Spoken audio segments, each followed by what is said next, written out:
Hello, this is Tony Heller from RealClimateScience.com, setting the record straight about junk science. I've been doing this blogging for over 12 years and have seen a lot of junk science during that time. But the amount of junk science being promoted right now by the press ahead of the election is completely off the charts. Here's a scary Halloween story from CBS News. According to a leading climate scientist, 4 more years of a Trump administration is game over for the climate. And their video features a little girl who says she's a climate activist from California. I'm focusing a lot on getting out the vote because this is the climate election. 15-year-old Alexandria Villasenor is on edge about the election. Like so many in her generation, climate change is the top issue. But for Alexandria, it's personal. She has asthma, and the 2018 Camp Fire, the most deadly fire in California history, put her health in jeopardy. My hometown is very close to Paradise, and we ended up receiving a lot of the smoke from that wildfire. At one point, it was the worst air quality in the world. The smoke was seeping into my home, and it was making me very sick. So the implication being made by CBS News is that fires in California are caused by climate change. But if they actually understood anything about science or history, they would know that large fires in California are the norm rather than the exception. The New York Times had a good article about this back in 1992, at a time when they still occasionally reported actual science. December 1st, 1992, History of Ancient Fires.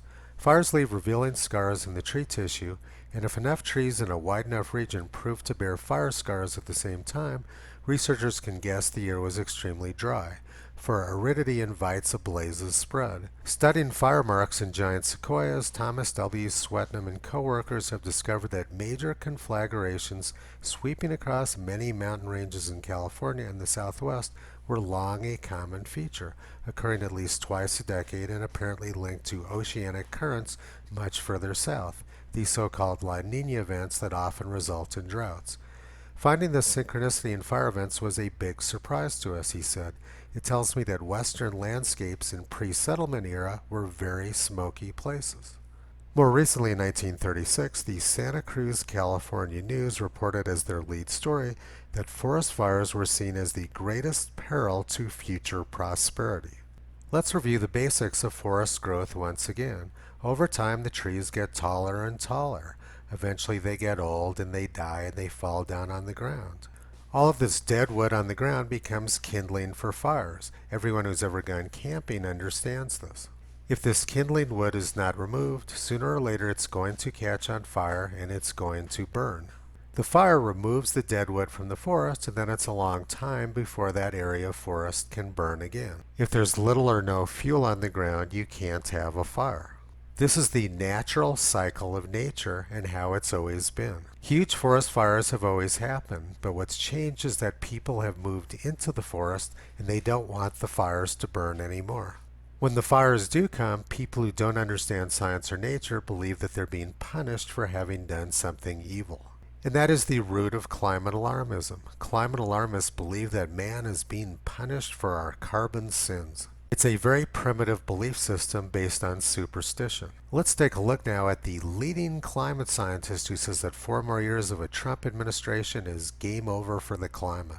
The person whom CBS News described as a leading climate scientist, Michael Mann, is probably one of the worst scientists who ever lived. He's so bad that an entire book was written about him titled A Disgrace to the Profession. He was described by other scientists as dishonest, bad science, brazen fraud, a crock of obvious drivel. He says 4 more years of a Trump administration is game over for the climate. Let's take a closer look at that. In 2011, NASA's James Hansen, who started the global warming scare before Congress in 1988, used those exact same words. He said, "It's game over for the climate if we burn the world's oil sands." James Hansen also said in 2011 that it would be game over for the climate if we built an oil pipeline. He was a very busy guy that year.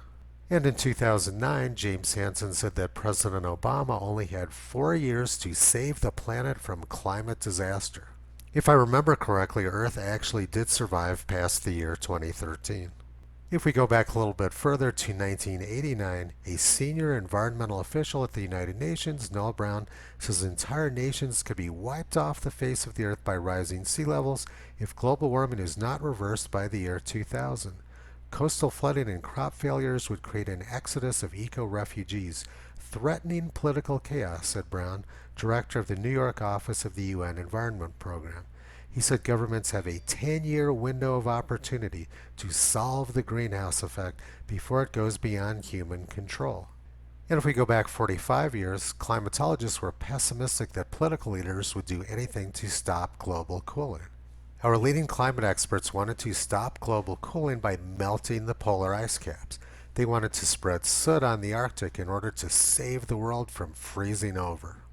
And 50 years ago, our leading scientific experts from academia said that the oceans would be dead within 10 years, that America will be subject to water rationing by 1974 and food rationing by 1980. Dr. Paul Ehrlich of Stanford University said there were simply too many people on the planet for it to survive. Experts were so worried about overpopulation that in 1969, the New York Times and the United Nations wanted to poison the food and water supply of third world countries. Our top scientists, newspaper writers, and global governance agencies thought that poisoning people would be a good way to address population. And if we go back to 1934, leading experts were worried that icebergs were going to melt and drown the world. All of the East Coast and the Gulf Coast of the United States were going to be underwater. How on earth would we survive without these leading experts whom the press loves so much? The goal of the press is to scare adults and children. They say it's the younger generations who will have to deal with the consequences of climate change. But I'm one of those people who prefer science to propaganda. The reality is that Earth has gotten much more hospitable for humans over the past century. Over the past century, deaths from natural disasters around the world have plummeted. Fatality rates in the United States due to weather events have also plummeted over the last century. Crop yields have skyrocketed over the last 80 years. Over the past 30 years, the number of people who don't have enough food to eat has dropped sharply. The percentage of the world living in extreme poverty has plummeted over the last 200 years. The number of people who can't read has plummeted over the last 100 years. And life expectancies have more than doubled since the start of the 20th century. NASA says that the world is getting greener because we're adding carbon dioxide to the atmosphere, which makes the plants grow faster and also makes them more drought resistant. We know from science and history that the greatest expansion of life on Earth occurred 540 million years ago during the Cambrian era, when carbon dioxide levels were right at their peak, more than 15 times higher than they are now. And a lot of our fossil fuels formed during the Carboniferous era when carbon dioxide levels started out very high. The trees grew quickly, and when they died, they fell down on the ground, formed peat beds, and later turned into coal. Every serious student of Earth's history understands that the planet has done extremely well during times when carbon dioxide levels were high.